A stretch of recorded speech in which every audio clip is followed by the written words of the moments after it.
Muito bom dia, boa tarde, boa noite, alunos do 7º ano. Vamos a início da nossa aula. Começamos hoje o capítulo 11 do nosso livro de Geografia, falando das paisagens naturais, paisagens vegetais, na realidade brasileira, que não são poucas, são muitas. O Brasil é um país muito rico no que diz respeito às paisagens vegetais, uma variação muito grande devido à sua extensão territorial no sentido norte-sul.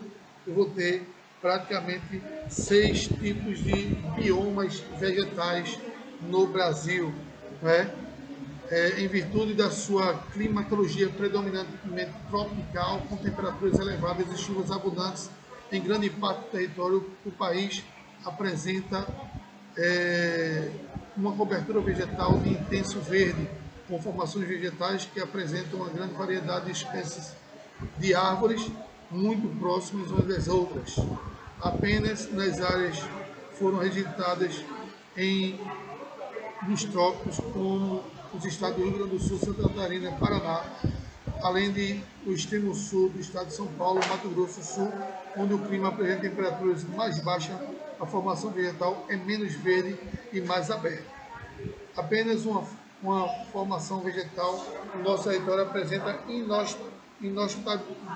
inhospitalidade para o ser humano, que é a capinha nordestina. Porém, apesar disso, apresenta uma grande biodiversidade vegetal também. Agora iremos conhecer diferentes formas de vegetação do nosso país, onde nós temos aqui mostrando um mapa da página 292, que esclarece que no Brasil atual não existem formações vegetais puras, pois todas as formas mais ou menos acentuadas sofreram impactos ambientais fruto da apropriação humana. Primeiramente, é importante a gente falar das áreas de transições, como por exemplo o manguezal. O mangue é uma vegetação fluvio-marinha. O que é uma vegetação fluvio-marinha? Uma vegetação encontrada entre o rio e o mar, que as pessoas que são ignorantes não sabem, mas o mangue tem uma função muito importante para a existência e a perpetuação da biodiversidade marinha, porque ele serve como um berçário fluvio-marinho também, tanto para animais do rio quanto para animais do mar, já que ele está entre o rio e o mar. Então, alguns animais que vivem no mar, eles acabam indo fazer a desova no mangue, e quando esses ovos eclodem, o animal nada para o mar. E alguns animais que vivem no rio também fazem sua desova no mangue, e aí quando esses ovos eclodem, eles nadam para o rio. Então, por isso a importância da perpetuação do mangue, porque ele também faz com que haja a perpetuação de espécies, tanto do rio quanto do mar, porque ele serve como um berçário natural. A formação vegetal do mangue ao longo da faixa costeira, situada principalmente nas proximidades das fozes dos rios, área onde o rio despeja suas águas ao mar, dos rios. O manguezal ou mangue é constituído por 4 espécies dominantes: o mangue vermelho, Rhizophroma mangli, o mangue branco e o mangue preto, ou canoé. E também temos o mangue botão, que apresenta como principais características troncos finos, folhas grossas, além de raízes que, ao mesmo tempo, servem para fixação ou vegetação no solo lamacento, são áreas fundamentais para as plantas respirarem, já que o mangue ele não tem oxigenação na sua lama, e é rico em bactérias na lama do mangue. Como a bactéria é um ser anaeróbio, não necessita de oxigênio para respirar, a lama do mangue ela não tem oxigênio, e aí por isso tem muita bactéria. E aí apresenta as raízes aéreas, porque fora da lama, essas raízes têm uma possibilidade maior de respiração. Qual a importância do manguezal? Eu já falei para vocês. Berçário de diversas espécies animais, principalmente aves, peixes, crustáceos e moluscos. O manguezal é fundamental para a manutenção da vida marinha, com raízes do tipo pneumatófilos, que protegem a zona litorânea contra a ação dos oceanos. Esse fato faz com que o manguezal produza mais de 95% do alimento que as sociedades humanas retiram do mar. sendo, portanto, vital a importância da sobrevivência da comunidade dos pescadores que vivem do seu entorno. Porque muitos animais se alimentam, animais marinhos se alimentam também de nutrientes que o mangue produz. E aí, consequentemente, se o mangue, esses animais marinhos também vão desaparecer de forma gradativa. Então, além do mais, essa formação vegetal funciona como elemento fixador das terras, impedindo o processo de erosão da costa litorânea e das margens dos rios. Então, veja a importância que o mangue tem não só para os seres humanos, como também para os animais que lá vivem e dependem dele para sobreviver. Principais impactos ambientais em áreas manguezais. Atualmente, os manguezais agonizam como consequência da insensatez dos grupos econômicos e de parte da população.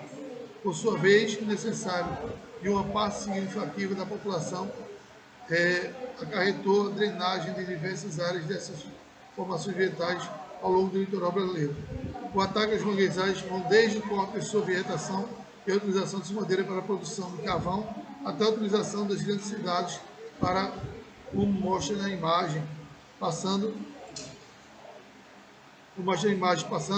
pela transformação dos seus espaços de depósito de lixo, construção de marinas, lançamento de esgotos urbanos transportados pela pesca predatória, chamada de cassinicultura, que é a pesca predatória em áreas de mangue, e aí, consequentemente, o mangue ele vem sofrendo cada dia mais impactos ambientais e está sendo engolido pelo processo de urbanização.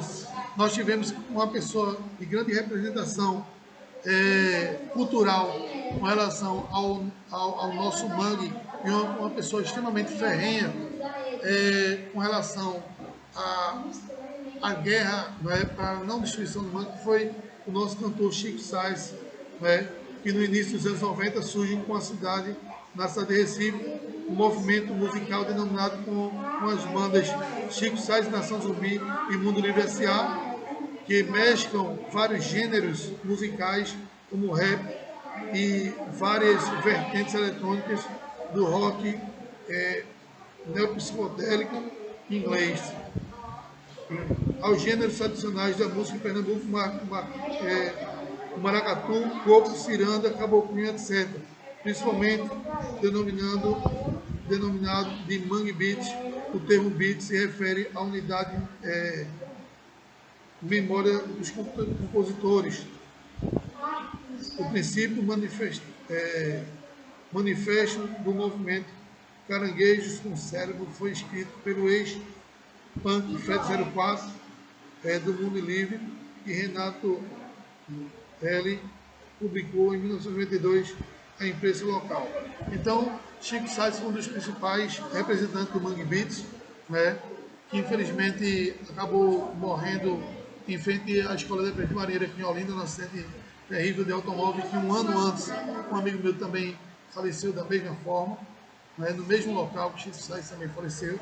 Em plena véspera de carnaval ocorreu esse fato, que deixou mais pobre a cultura nordestina, um cara extremamente representante da nossa cultura e defensor das causas ambientais. Infelizmente deixou saudade, e deixou uma lacuna muito grande no que diz respeito às questões ambientais referente à questão do mangue brasileiro. A Mata Atlântica e a morte iminente é o nosso próximo assunto que vamos falar agora. Essa formação vegetal que primitivamente recobria de forma exuberante parte do nosso território, ocupava toda a região do clima tropical úmido que compreende a faixa litorânea penetrada pelo continente até 170 km em direção ao interior. Constitui-se principalmente de uma floresta densa e fechada, como mostra na figura, ou seja, árvores cuja altura atinge de 20 a 30 metros de altura, como o pau-d'arco, o jacarandá, o pau-brasil, o visgueiro, a sucupira, peroba e a maçaranduba. A Mata Atlântica ela foi intensamente destruída pela ação antrópica, hoje restando em torno de 5 a 7% da cobertura vegetal nativa, por ela estar no meio urbano, que foi extremamente ocupado pela ação antrópica. Ela foi muito destruída e, de certa forma, acabou causando um grande impacto ambiental, né? Destruiu também um grande parte da sua fauna, porém, boa parte desses animais que são endêmicos de Mata Atlântica acabaram sobrevivendo também, se adaptando ao meio urbano e não chegaram à sua extinção. Foi um lado bom também essa questão aí, porque nem todos foram destruídos. Eles acabaram se adaptando ao meio urbano, como algumas espécies de corujas, alguns roedores, né, alguns pássaros também acabaram se adaptando ao meio urbano, como o próprio coruja de chifre, coruja de igreja. Essa semana mesmo eu vinha dirigindo no meu carro, foi uns 2 dias, aqui na BR, e quase que eu atropelava um gambá não, um tamanduá, ali perto do antigo Bariloche, aqui na BR-101. A sorte foi que colocaram uma lombada eletrônica muito próxima ali, e aí quando eu passei a lombada eletrônica, que eu ia acelerando, tinha um tamanduá que deu tempo de eu frear. No que eu freiei, ele ficou em pé na frente do meu lado, vinha dois motoqueiros que pararam na BR, ligou o alerta, parou a BR, e aí o motoqueiro desceu, pegou o tamanduá no braço e colocou numa área de reserva de Mata Atlântica lá para esse tamanduá sobreviver. Mas, infelizmente, muitos animais da nossa fauna nativa acabam sendo atropelados justamente porque algumas BRs são construídas nas margens dessas florestas nativas, e aí quando um animal não conhece realmente que ali é uma área de perigo, ele vai, né, irracionalmente acaba sendo atropelado e morto. Já cansei de ver vários animais mortos da nossa fauna nativa, em muitas vezes, já que eu viajo muito por aí afora, né?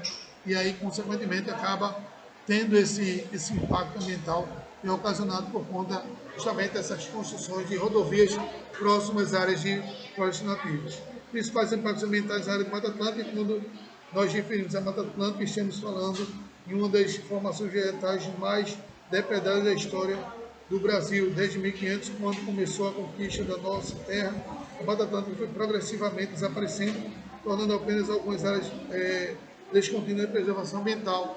Essas áreas estão localizadas nas APAs, área de proteção ambiental, e nas APPs, área de proteção permanente, que infelizmente também, de certa forma, acaba sofrendo impactos ambientais, né, porque muitas vezes as pessoas acabam de forma predatória, desorganizada e criminosa, destruindo também essas área de preservação ambiental e área de preservação permanente, o que acaba trazendo fortes impactos ambientais ao nosso ambiente.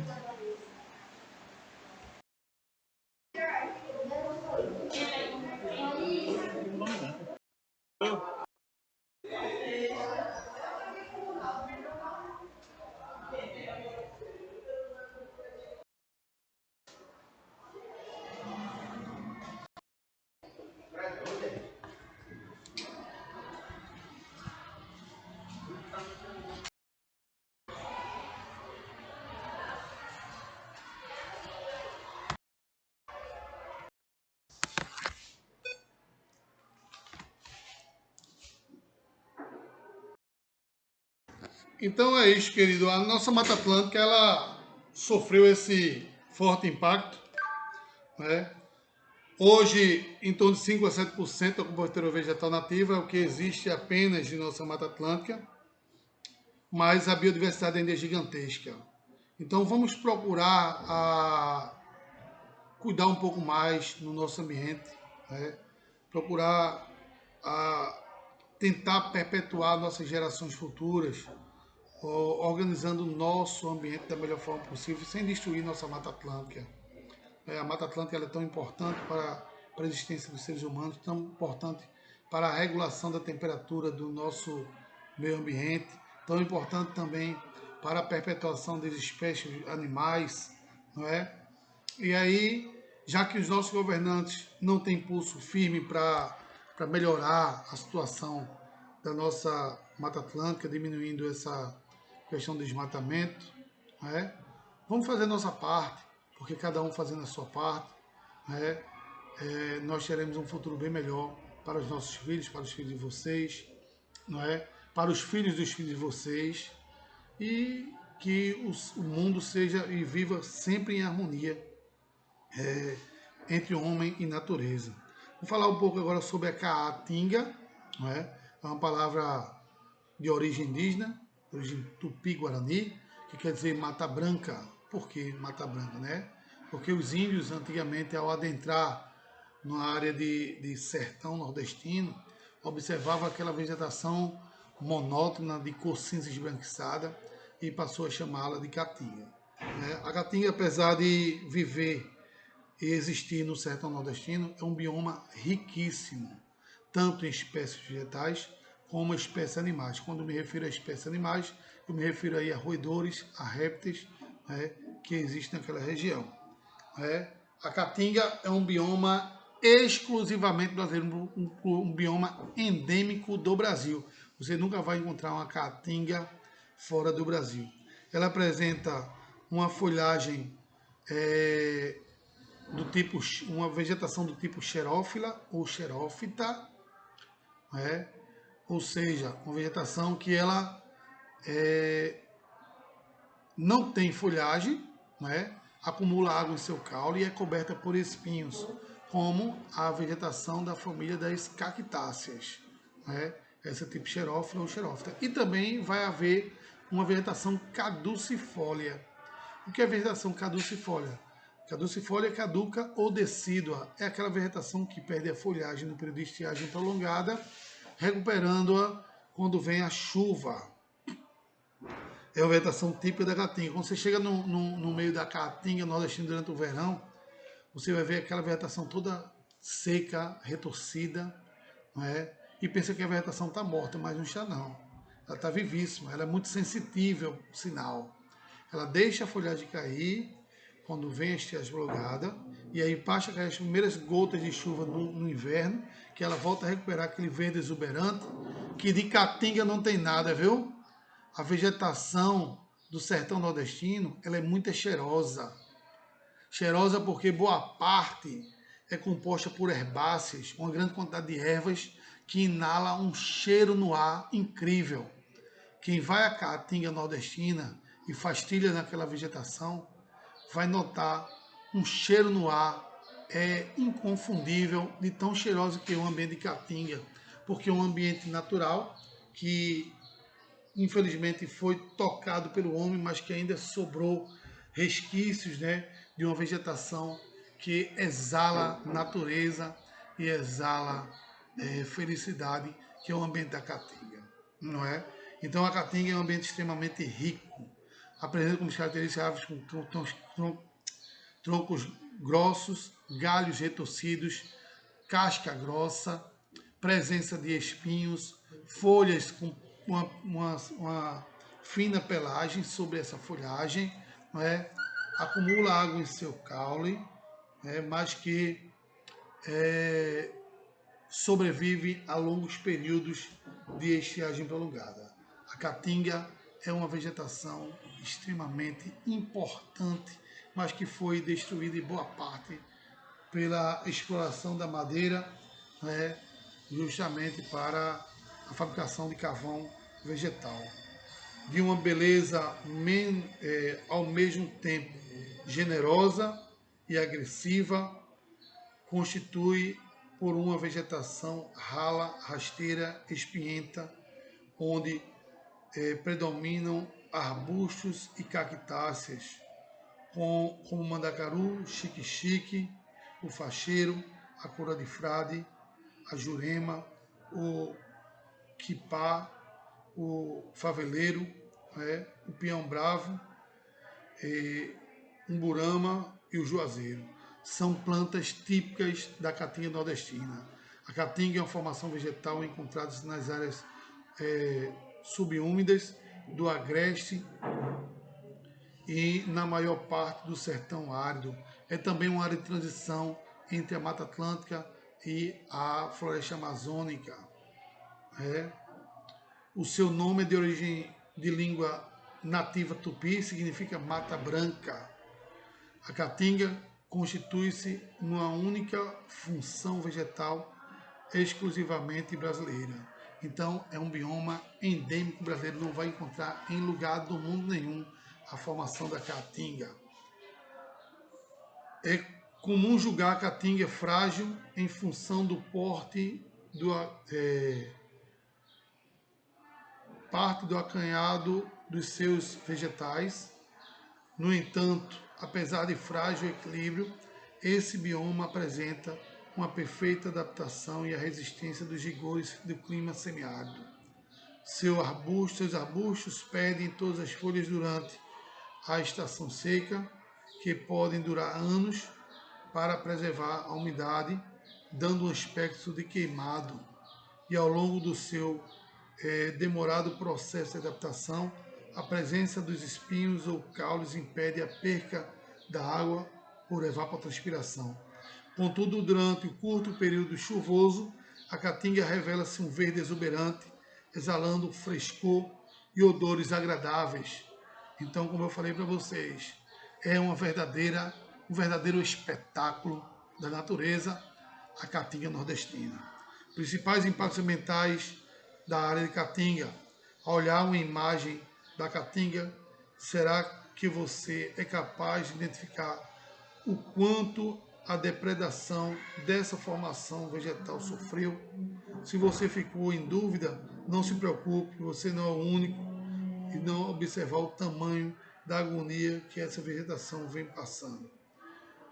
O estrago é disfarçado, pois em várias áreas onde a vegetação primitiva foi retirada, outras espécies como a palma e a algaroba foram plantadas, mas não foi o objetivo de semear o dano, e sim para alimentar o gado, já que o gado ele sobrevive na caatinga nordestina com a falta d'água através da alimentação da palma, que mata a sede dele. Então,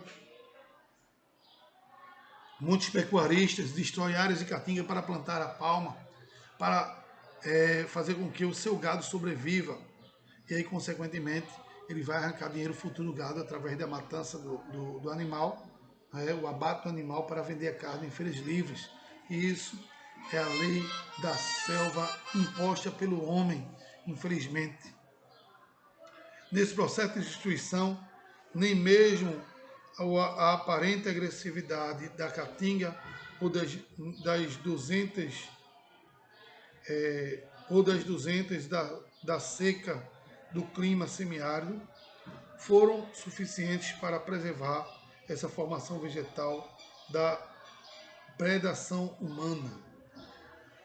O primeiro ataque ocorreu já na segunda metade do século XVI, quando as boiadas foram expulsas da zona da mata e subiram as encostas da Borborema em direção ao sertão.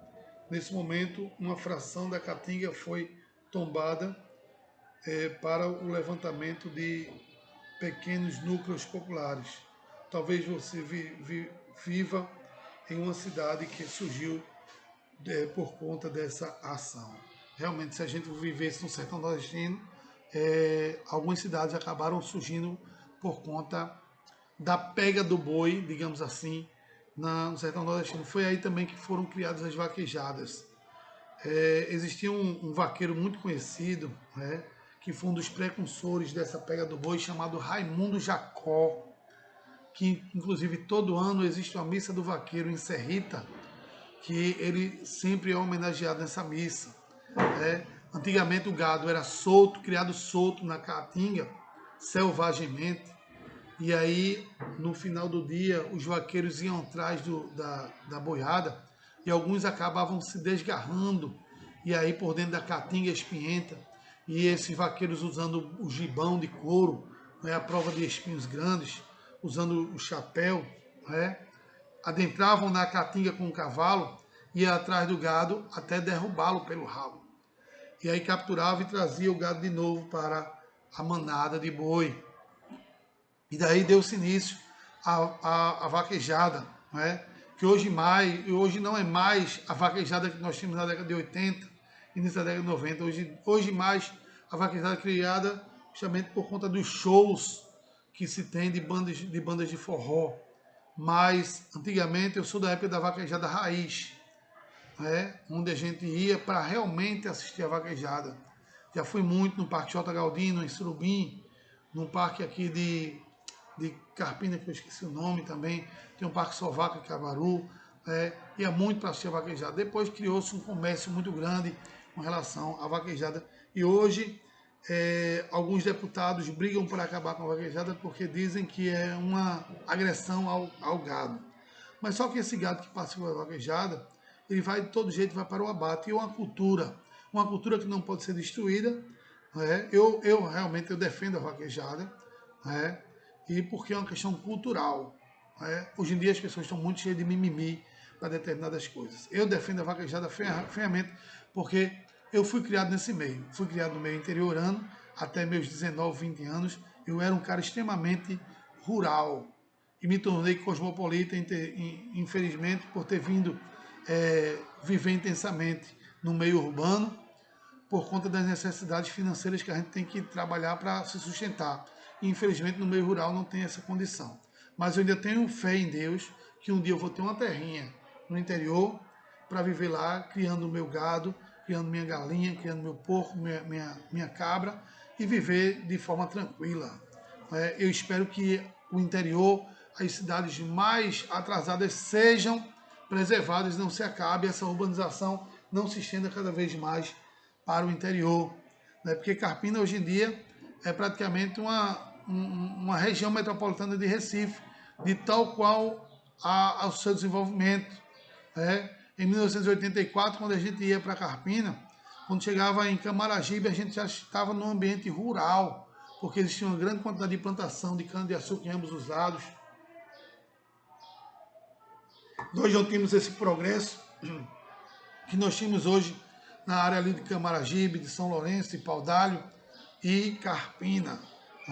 A partir do Limoeiro as coisas ainda estão um pouco atrasadas, não estão tão desenvolvidas assim nas áreas periféricas dos sítios de Limoeiro.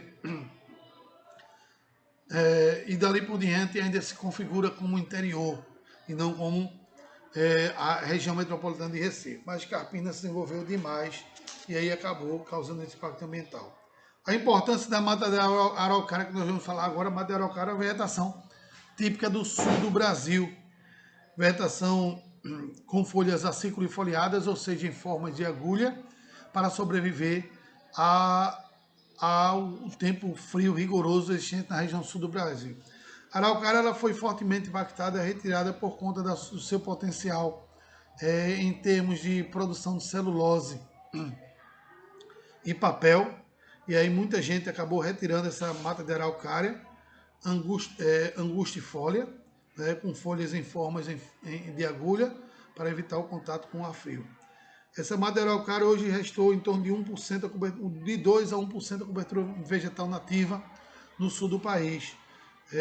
Seu fruto, o pinhão, é muito utilizado na gastronomia local, que ainda movimenta a economia na região. É uma formação florestal predominantemente do sul do Brasil, Paraná, Santa Catarina e Rio Grande do Sul, mas que pode ser encontrada como exemplo do sul no estado de São Paulo e Mato Grosso do Sul e em Minas Gerais. Nelas predominam árvores imponentes como o pinheiro do Paraná, símbolo da formação, que consequentemente do relevo elevado e o clima menos chuvoso no frio apresentam variedade de espécies, podendo, portanto, afirmar que esse tipo de formação florestal apresenta maior homogeneidade do que as florestas tropicais.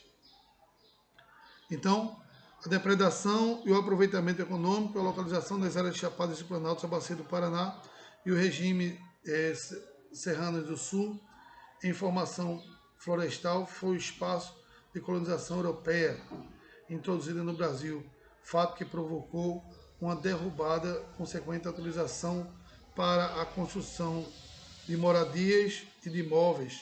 Contudo, após a imigração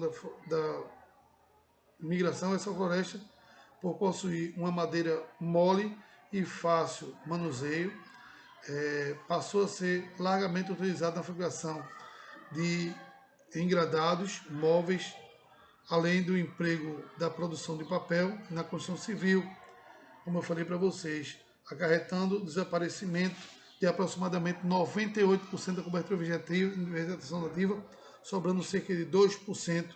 Atualmente, ainda sobrevive dessa formação florestal localizada na área de encosta serrana e de difícil acesso na região sul do Brasil. Então, gente, vou ficando por aqui hoje. Na próxima aula a gente continua. Um abraço a vocês, que Deus abençoe e até a próxima.